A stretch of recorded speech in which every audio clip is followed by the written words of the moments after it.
ایک اور سوال ہے، کیا مچھلی اور انڈے پر فاتحہ ہو سکتی ہے؟ بھائی مچھلی اور انڈے پر فاتحہ بالکل جائز ہے، ہو سکتی ہے۔ ہر وہ چیز جو ہمارے لیے کھانا جائز ہے اس پر فاتحہ بھی ہو سکتی ہے۔ لوگ یہ سمجھتے ہیں مچھلی انڈا دال پر فاتحہ نہیں ہوتی ہے، تو وہ غلط ہے، بلکہ مچھلی انڈا دال ہر وہ چیز جو ہمارے لیے کھانا جائز ہے اس پر فاتحہ جائز ہے۔ یہ بات یاد رکھیں، جو ہمارے لیے جائز ہے اس پر فاتحہ جائز ہے۔ ایک سوال ہے، کیا گانا سننے سے وضو ٹوٹ جاتا ہے یا نہیں؟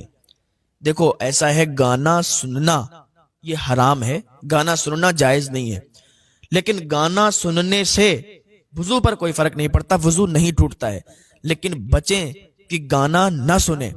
اگر آپ کو گانا پڑھنے یا سننے کا دل چاہتا ہو تو مصطفیٰ کے نام پر درود شریف گنگنانے لگے، مصطفیٰ کے نام پر درود شریف پڑھیں، تمہارا دل درود شریف میں لگ جائے گا نہ کہ گانا میں۔ اگر تم درود شریف پڑھنے کی عادت ڈال لو گے تو ہر وقت انشاءاللہ درود شریف ہی پڑھا کرو گے اور سنا کرو گے۔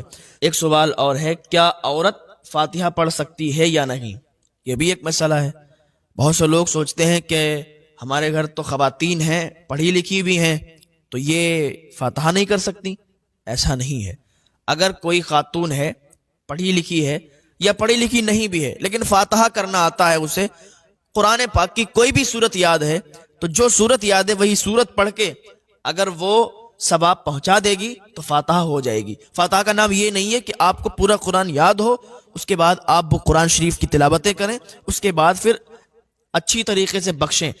دعا کرنا جس طریقے سے آپ کو آتا ہے اس طریقے سے آپ دعا کر دیں اور اپنے بزرگوں کو، اپنے مرحومین کو آپ بخش دیں تو انشاءاللہ فاتحہ ہو جائے گی۔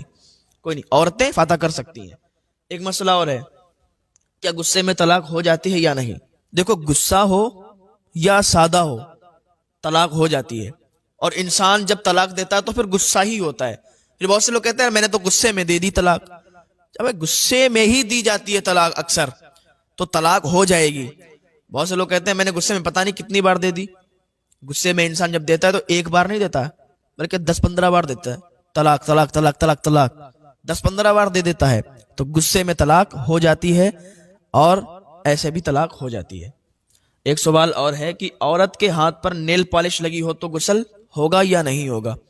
تو دیکھو عورت کے ہاتھ پر اگر نیل پالش لگی ہوگی تو اس کا غسل نہیں ہوگا، اس لیے کیونکہ نیل پالش جب لگی ہوتی ہے تو پھر پانی نیچے کو نہیں بہتا ہے، تو نیل پالش ہٹانے کے بعد، نیل پالش کو صاف کرنے کے بعد عورت غسل کرے گی، تب اس کا غسل مانا جائے گا۔